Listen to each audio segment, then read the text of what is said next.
ಇಂದು ರಾತ್ರಿಯೊಳಗೆ ಕರ್ನಾಟಕ ಬಿಜೆಪಿಯ first list ಪ್ರಕಟವಾಗುತ್ತೆ. ಹೀಗಂತ ಬೆಂಗಳೂರಿನಲ್ಲಿ ಮಾಜಿ ಸಿಎಂ ಯಡಿಯೂರಪ್ಪ ಅವರು ಹೇಳಿಕೆಯನ್ನ ಕೊಟ್ಟಿದ್ದಾರೆ.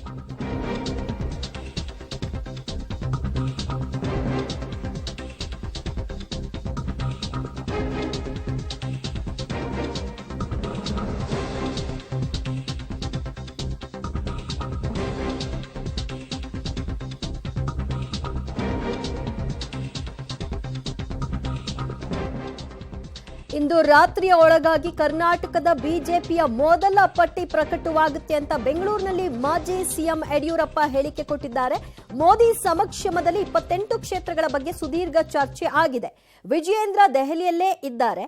ಮತ್ತೊಂದು ಸುತ್ತಿನ ಚರ್ಚೆ ಕೂಡ ನಡೆಯುತ್ತೆ. ಇವತ್ತು ಅಚ್ಚರಿಯ ಅಭ್ಯರ್ಥಿಗಳ ಬಗ್ಗೆಯೂ ಕೂಡ ಇವತ್ತು ರಾತ್ರಿಯ ಒಳಗಾಗಿ ಗೊತ್ತಾಗುತ್ತೆ. ಜೆಡಿಎಸ್ ಜೊತೆ ಕ್ಷೇತ್ರ ಹಂಚಿಕೆ ಬಗ್ಗೆಯೂ ಕೂಡ ವರಿಷ್ಠರು ತೀರ್ಮಾನವನ್ನ ತೆಗೆದುಕೊಂಡಿದ್ದಾರೆ.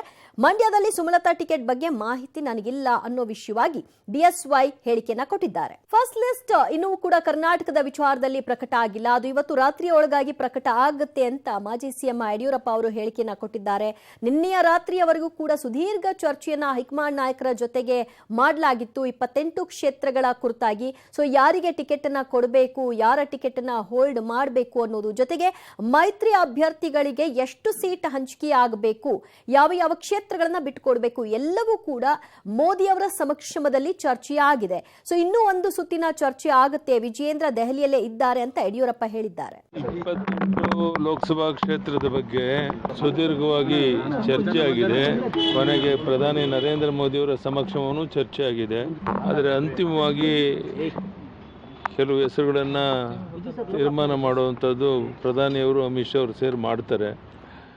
ವಿಜಯಣ್ಣ ಅಲ್ಲೇ ಇದ್ದಾರೆ. ಅದಕ್ಕೋಸ್ಕರನೇ ಇವತ್ತು ರಾತ್ರಿ ಒಳಗೆ ಎಲ್ಲವೂ ಸ್ಪಷ್ಟ ಚಿತ್ರ ಗೊತ್ತಾಗ್ಬೋದು ಅಂತ ಅನ್ಕೊಂಡಿದ್ದೇನೆ. ಆ ಪ್ರಯತ್ನ ನಡೆದಿದೆ. ಹಾಲಿ ಸಂಸದರಿಗೆ ಏನಾದರೂ ಕೂಡ ಒಂದಷ್ಟು ಟಿಕೆಟ್ ಕೈ ತಪ್ಪುವ ಸಾಧ್ಯತೆ ಇದೆಯಾ ಸರ್?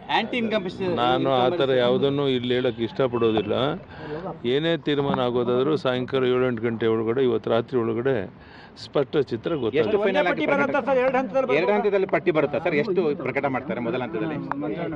ಹೆಚ್ಚು ಸಂಖ್ಯೆನೇ ಅನೌನ್ಸ್ ಮಾಡಬಹುದು ಅಂತ ನನ್ನ ಪ್ರಕಾರ ಯಾವುದೇ ಗೊಂದಲ ಇಲ್ಲ. ಎಲ್ಲವೂ ಚರ್ಚೆ ಆಗಿದೆ ಸುದೀರ್ಘವಾಗಿ.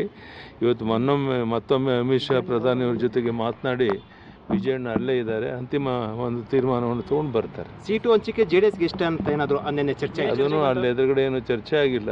ಅವ್ರಿಗಂತೂ ಹೊಂದಾಣಿಕೆ ಆಗುತ್ತೆ. ಎಷ್ಟು ಸೀಟ್ ಕೊಡಬೇಕು ಅನ್ನೋದನ್ನ ಅಂತಿಮ ತೀರ್ಮಾನ ಡೆಲ್ಲಿಯವರು ತಗೊಂಡು ಫೈನಲ್ ಆಗಿದೆ ಅಂತ.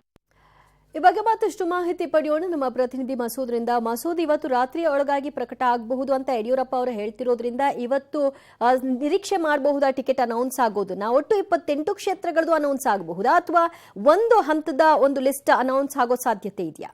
ದಿವ್ಯಾ, 7-8 ಕಗ್ಗಂಟಾಗಿರುವಂತಹ ಕ್ಷೇತ್ರಗಳನ್ನು ಹೊರತುಪಡಿಸಿ ಉಳಿದ ಎಲ್ಲ ಕ್ಷೇತ್ರಗಳಿಗೂ ಕೂಡ ಬಿಜೆಪಿ ಹೈಕಮಾಂಡ್ ಫೈನಲ್ ಮಾಡಿರುವಂಥದ್ದು ನಿನ್ನೆ ತಡರಾತ್ರಿವರೆಗೂ ಕೂಡ ನಡೆದಂತಹ ಸಭೆಯಲ್ಲಿ.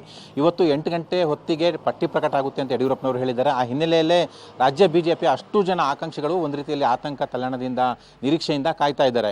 ಬಹುತೇಕ ಈಗಿರುವಂಥ ಪ್ರಶ್ನೆ, ಇವತ್ತು ರಾತ್ರಿ ಪಟ್ಟಿ ಪ್ರಕಟ ಆದರೆ ಎಷ್ಟು ಹಾಲಿಗಳಿಗೆ ಟಿಕೆಟ್ ಕೊಡ್ತಾರೆ, ಎಷ್ಟು ಹಾಲಿಗಳಿಗೆ ಕೊಡ್ತಾರೆ ಅನ್ನುವಂಥ ಒಂದು ಕಡೆ ಕುತೂಹಲ ಇದೆ. ಇನ್ನೊಂದು ಕಡೆ ಕಗ್ಗಂಟಾಗಿರೋ ಕ್ಷೇತ್ರಗಳಿಗೂ ಕೂಡ ಅದನ್ನು ಸೇರಿಸಿದಂತೆ ಇವತ್ತೇ ಫೈನಲ್ ಮಾಡ್ತಾರೆ ಅನ್ನುವಂಥದ್ದು ಕೂಡ ಕುತೂಹಲ. ಮೂಲಗಳ ಪ್ರಕಾರ 2 ಹಂತಗಳಲ್ಲಿ ಬಿಜೆಪಿ ಹೈಕಮಾಂಡ್ ಪಟ್ಟಿ ಪ್ರಕಟ ಮಾಡ್ತಾ ಇದೆ. ಇವತ್ತು ಬೇರೆ ಬೇರೆ ರಾಜ್ಯಗಳ ಜೊತೆ ಕರ್ನಾಟಕನೂ ಸೇರಿದಂತೆ 90ಕ್ಕೂ ಹೆಚ್ಚು ಕ್ಷೇತ್ರಗಳಿಗೆ ಅಭ್ಯರ್ಥಿ ಹೆಸರುಗಳನ್ನು ಫೈನಲ್ ಮಾಡ್ತಾ ಇದೆ. ಕರ್ನಾಟಕದ ಸುಮಾರು 16ಕ್ಕೂ ಹೆಚ್ಚು ಕ್ಷೇತ್ರಗಳಿಗೆ ಅಭ್ಯರ್ಥಿ ಹೆಸರನ್ನ ಇವತ್ತು ಫೈನಲ್ ಮಾಡಿ ಪಟ್ಟಿ ಪ್ರಕಟ ಮಾಡೋದು ಬಹುತೇಕ ಖಚಿತ ಅಂತಲೂ ಕೂಡ ಹೇಳಲಾಗ್ತಿದೆ. ಇದರಲ್ಲಿ ಎಷ್ಟು ಜನ ಅಚ್ಚರಿ ಮುಖಗಳನ್ನ ಹಾಕ್ತಾ ಇದೆ, ಎಷ್ಟು ಜನ ಹೊಸ ಮುಖಗಳನ್ನ ಹಾಕ್ತಾ ಇದೆ ಅನ್ನುವಂಥದ್ದು ಕೂಡ ಕುತೂಹಲ. ಈಗಾಗಲೇ ಮೈಸೂರು, ಬೆಂಗಳೂರು ಗ್ರಾಮಾಂತರ ಸೇರಿದಂತೆ ಇನ್ನೊಂದು 2-3 ಕ್ಷೇತ್ರಗಳಲ್ಲಿ ಅಚ್ಚರಿ ಮುಖಗಳನ್ನ ಹಾಕೋದಕ್ಕೆ ಈಗಾಗಲೇ ತೀರ್ಮಾನ ಆಗಿದೆ.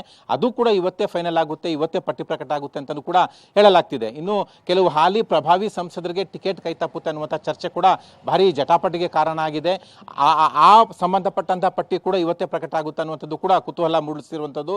ಇನ್ನು ಕರಾವಳಿ ಭಾಗದ ಬಹುತೇಕ ಇರುವಂತಹ 3-4 ಕ್ಷೇತ್ರಗಳೇನಿದೆ, ಕರಾವಳಿ ಭಾಗ ಮತ್ತು ಮಲೆನಾಡು ಭಾಗ, ಶಿವಮೊಗ್ಗ ಹೊರತುಪಡಿಸಿ ಇನ್ನು 3 ಕ್ಷೇತ್ರಗಳಿಗೂ ಕೂಡ 2ನೇ ಹಂತದ ಪಟ್ಟಿಯಲ್ಲಿ ಪ್ರಕಟ ಮಾಡ್ತಾರೆ ಅಂತ ಕೂಡ ಹೇಳಲಾಗ್ತಿದೆ.